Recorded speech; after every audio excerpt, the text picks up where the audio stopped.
Bismillahirrahmanirrahim. Assalamualaikum warahmatullahi wabarakatuh. Alhamdulillahi rabbil alamin. Wassalatu wassalamu ala ashrafil anbiya'i wal mursalin Sayyidina Muhammad wa ala alihi wa sahbihi ajma'in. Allahumma salli wa sallim wa barik ala nabina Muhammad wa ala alihi wa ashabihi wa dzurriyyatihi wa qarabatihi wa man tabi'ahu bi ihsanin ila yaumiddin. Qala Allah subhanahu wa ta'ala fil Qur'anil Karim, a'udzu billahi minasy syaithanir rajim. Inna sakharnal jibala ma'hu yusabbihna bil 'ashyi wal isyraq. Shadaqallahul azim. Sesungguhnya kami, kata Allah, telah menundukkan gunung-gunung untuk bertasbih bersama dia, yaitu Nabi Daud, pada waktu pagi, waktu petang dan waktu pagi. Shadaqallahul azim, ya. Para jemaah sekalian rahimakumullah, para pendengar yang berbahagia dimanapun berada, baik di rumah, di kendaraan, dan di tempat manapun berada. Alhamdulillah, dengan nikmat Allah kita sama-sama dapat mendengarkan kembali ataupun mengkaji kembali Al-Islam pada zuhur ini, insyaallah. Jadi tema yang akan saya angkat sedikit menyinggung persiapan kita menjelang Ramadan.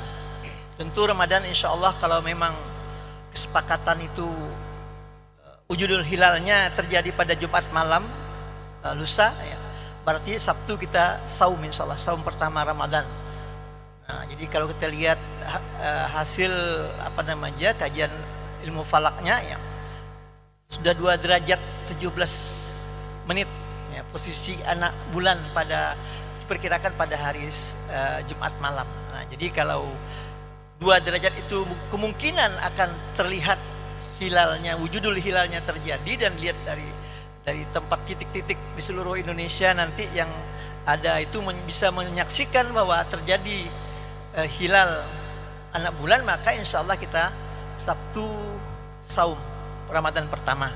Nah, kita tunggu saja, ya. Kalau memang tidak kelihatan, ya, walaupun 2 derajat diprediksi oleh ilmu falak, belum ada kelihatan salah satu tempat pun di menara-menara pemantau ufuk ataupun falak itu, maka kita akan genapkan Sya'ban menjadi 30. Kita akan mulai Ramadan insyaallah pada hari Ahad. Wallahu a'lam. Kita tunggu saja keputusan besok Jumat malam. Para jemaah sekalian, tentu yang kita yang kita harapkan dari puasa ini, saya tidak akan membicarakan fikih dan sebagainya pada kesempatan ini, ya. Tentu beberapa target kira-kira yang akan kita harus capai dalam Ramadan tahun ini, tahun 1443 Hijriah ini, ya. Nah, di antara target yang mungkin, ya, di beberapa ulama seharusnya kita yang berpuasa itu, yang saum itu mampu menargetkan terjadinya pribadi-pribadi yang soimat itu, yang saum itu, ya, memahami dan mengimplementasikan hakikat tasbih, mensucikan Allah, sehingga menjadi pegiat-pegiat tasbih sejati dan terus mengoptimalkan ibadah secara komprehensif di bulan Ramadan. Nah, ayat yang saya bacakan tadi itu adalah cerita tentang Nabi Daud. Auzubillahi minasyaitonirrajim. Saya ulang kembali. Inna sakharnal jibala mahu yusabbihna bil 'ashyi wal isyraq.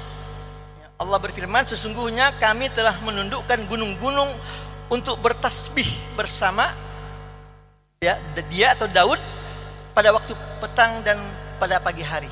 Nah, jemaah sekalian, gunung yang besar, yang jumlahnya banyak, bersama Nabi Daud bertasbih, ya, alam bertasbih kepada Allah.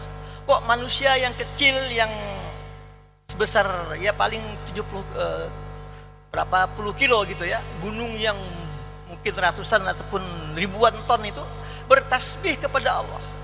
Dan Nabi Daud bersama gunung-gunung dengan bersama burung-burung juga bertasbih kepada Allah. Nah, semangat tasbih dan memuji Allah inilah yang harus kita lakukan juga kepada kita yang soimin soimat insyaallah nanti. Ya. Mengapa tasbih?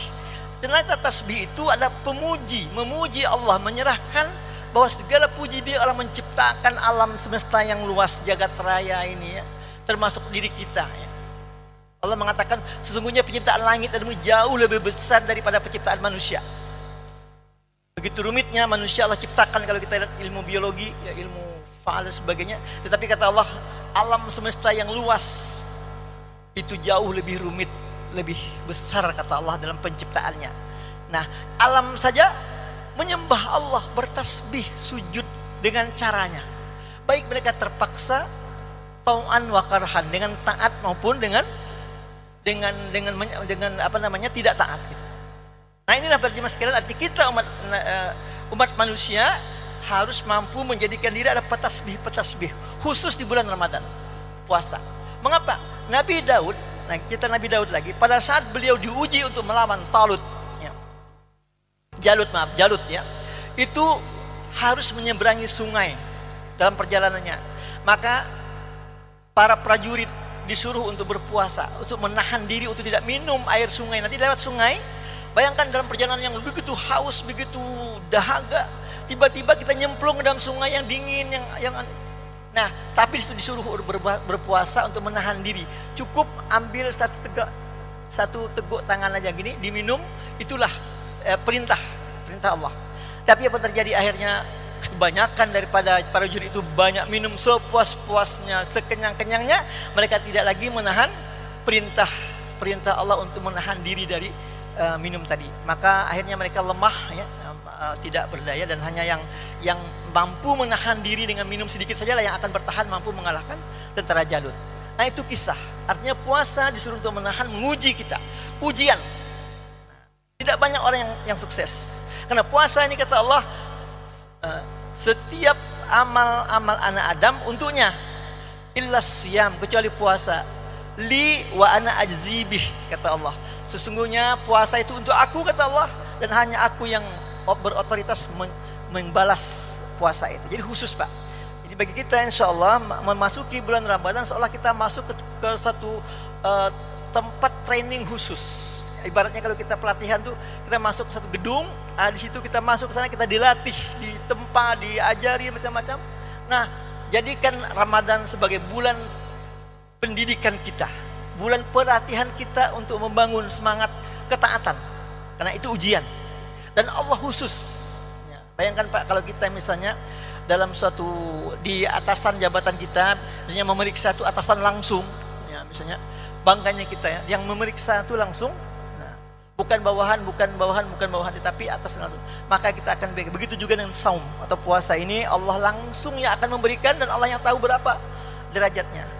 Maka kita bersama-sama harus menjadikan saum kita ada terbaik untuk kita sampaikan. Kenapa? Rasulullah sudah memberikan tahu kepada kita, banyak di antara kita nanti orang-orang yang berpuasa itu yang didapat bukannya pahala tetapi hanya haus dan dahaga saja. Kita harus berhati-hati, maka menjadilah kita orang yang banyak bertasbih insya Allah. Kemudian itu target pertama, kita menjadi orang yang rajin bertasbih, memuji Allah dengan zikir kita, dengan refleksi amal kita. Bagaimana sih orang yang bertasbih memuji itu? Jadi kita tidak sombong ya, kita hanya memuji kepada Allah. Jangan puji diri kita, jangan puji orang-orang lain, tapi Allah lah yang kita puji. Kemudian nah ini yang penting juga, mewujudkan pribadi-pribadi saimin saimat yang berkarakter al-awwab. Nah, sebagai salah satu ekspresi jiwa orang-orang yang tasbih dan tahmid tadi kepada Allah, dia akan menjadi al-awwab. Apa itu al-awwab? Yaitu orang-orang yang kembali kepada Allah dalam segala urusan dan perkara hidupnya. Ini ayatnya dalam surah Shad ayat 30 dan 44. Allah berfirman, sesungguhnya ia atau Nabi Sulaiman dan Nabi Ayub adalah sebaik-baik hamba Allah. Jadi Allah memuji dua rasulnya ya, Nabi Sulaiman dan Nabi Ayub. Kata Allah, sungguh ia adalah al-awwab, ya, awwab, yaitu orang yang selalu kembali kepada Allah segala urusan dan perkaranya. Ni'mal abdu innahu awwab. Dua orang ini, Nabi Sulaiman, apa Nabi Sulaiman? Nabi Sulaiman nabi yang terkaya di dunia, tidak ada sejarah yang bisa mengalahkan kekayaan dan kehebatan ilmunya Nabi Sulaiman.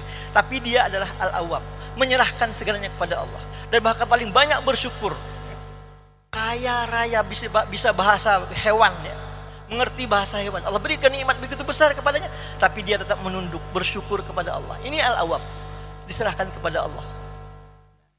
Sebaliknya Nabi Ayub, nabi yang penyakitan, sakit sampai ulat kepalanya, tetapi juga sama, menyerahkan kepada Allah. Dua karakter berbeda ini Allah abadikan dengan istilah al-awwab, orang yang selalu menyerahkan affairnya, masalah hidupnya, masalah urusannya hanya kepada Allah.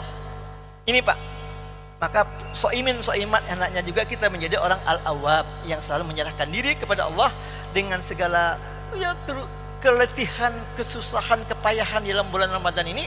Apalagi ini bulan April ini masih banyak bulan yang panas bagi kita ini, luar biasa cobaannya. Tapi itulah, ya, disitulah nikmatnya bagi orang-orang yang berpuasa, yang punya iman yang kuat. Ya, kalau tidak punya iman, bahasa kita pecah puasanya itu, ya, buka dia. Ya, kecuali memang kita dalam hal yang safar dan perjalanan yang berat, ada hukumnya, kita boleh meninggalkan saum itu dengan mengganti pada waktu yang lain. Itu dua. Yang terakhir bagi Mas, karena waktunya singkat, ya, apalagi yang akan kita jadikan target-target kita, ya, kita harus menjadi nah ini, di dalam Ramadan ini kita membentuk pribadi-pribadi yang bersemangat, berukhuwah, bersaudara, dan berupaya mempraktekkan hak dan adabnya semaksimal mungkin. Adab bersaudara, bagaimana persaudaraan kita bangun dengan berbagi. Biasanya kita jarang berbagi kue, berbagi makanan. Di Ramadan ini kita berbagi kue, kita datang mengunjungi, kita bersama-sama berjamaah tarawih. Itu kan persaudaraan, sekali mengenal, bercengkrama, bersapa, ya, menghubungkan silaturahim keluarga-keluarga yang jauh. Nanti di puncaknya, apalagi di akhir Ramadan, semua keluarga-keluarga jauh datang bersilaturahim, berukhuwah dengan keluarga-keluarga yang jauh. Dari Jakarta balik ke Jawa, ya, dari Pontianak balik ke Sintang, ke Sambas, ke Bengkayang, semuanya menemui keluarganya untuk bersaudara. Itu di antara nilai ukhuwah yang harus dibangun dengan adab, tapi dengan adab yang baik. Nah, ada sebuah hadis Rasulullah bersabda, ya, muttafaqun alaih, 7 golongan kata Rasulullah yang dinaungi oleh Allah Subhanahu wa taala di akhirat kelak, ya, adalah di antaranya 2 orang yang saling mencintai di jalan Allah. Keduanya berkumpul karenanya dan berpisah karenanya, karena Allah. Jadi 2 saling mencintai, saling bersilaturahim, menghubungkan persaudaraan. Yang tadinya terpisah menjadi dekat karena Allah, berpisahnya lagi dia karena Allah. Dikisahkan pernah zaman dahulu, katanya ada seorang musafir, dia ingin pergi dari mana gitu, ke Irak, tujuannya jauh. Saya lupa dari daerah Jazirah sananya, ke Irak yang jauh. Mau kemana? Saya mau menemui saudara saya ada di sana, saudara gitu, ada hubungan. Dan perjalanan berat, yang zaman dulu bukan zaman sekarang, ya, ada pesawat, ada dulu mungkin pakai unta, tapi apa, tiba-tiba dia sakit dan dia meninggal. Tapi dikisahkan, ya, karena ini dari Rasulullah, bahwa dia adalah meninggal karena ingin menemui saudaranya, karena cintanya karena Allah, maka dia sama dengan mati syahid. Masya Allah, ya, sejajar dengan orang-orang yang mati syahid. Kenapa? Karena perjalanannya adalah perjalanan di jalan Allah untuk menemui saudaranya, karena kecintaan karena Allah. Nah, ini para jemaah sekalian, para pendengar yang berbahagia, betapa pentingnya kita, ya, minimal target Ramadan ini kita bangun dengan berjamaah. Minimal yang tadinya mungkin kita ada kelas tetangga, tak apa kurang baiknya perkataan, ya, agak kurang baik, datangilah, mohon maafan. Maksudnya kita ada juga tradisi sekarang yang walaupun tidak ada anunya, ya, saudara kita mohon maaf lahir batin menjelang Ramadan. Nah, itu tidak salah, tapi lebih bagus datangi. Supaya apa? Supaya dalam perjalanan kita ukhuwah itu akan terbangun kembali. Yang tadinya ada luka, ada sakit di hati kita lepaskan. Insya Allah dengan nama Allah, dengan niat karena Allah, kita bangun persaudaraan kembali. Itulah ukhuwah. Itulah ukhuwah karena Allah yang Allah naungi di hari akhirat nanti, di mana tidak ada naungan lain. Di antaranya naungan itu adalah persaudaraan tadi, ada orang yang membaca Quran, ada naungan dari Quran, ada yang orang yang termasuk saum ini. Saum adalah dua syafaat bersama-sama. Al-Quran dan saum akan memberikan syafaat kepada orang yang membacanya dan orang yang bersiam. Dan dia menjadi jinnah, menjadi perisai insyaallah saum kita ini.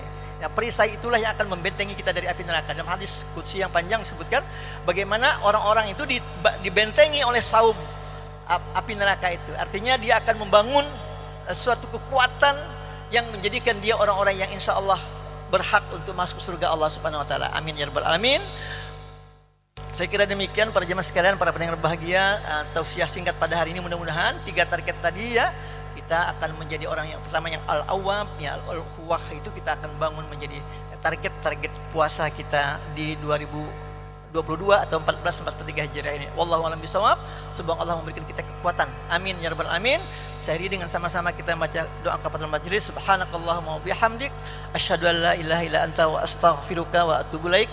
Wabillahi taufiq wal hidayah. Assalamualaikum warahmatullahi wabarakatuh.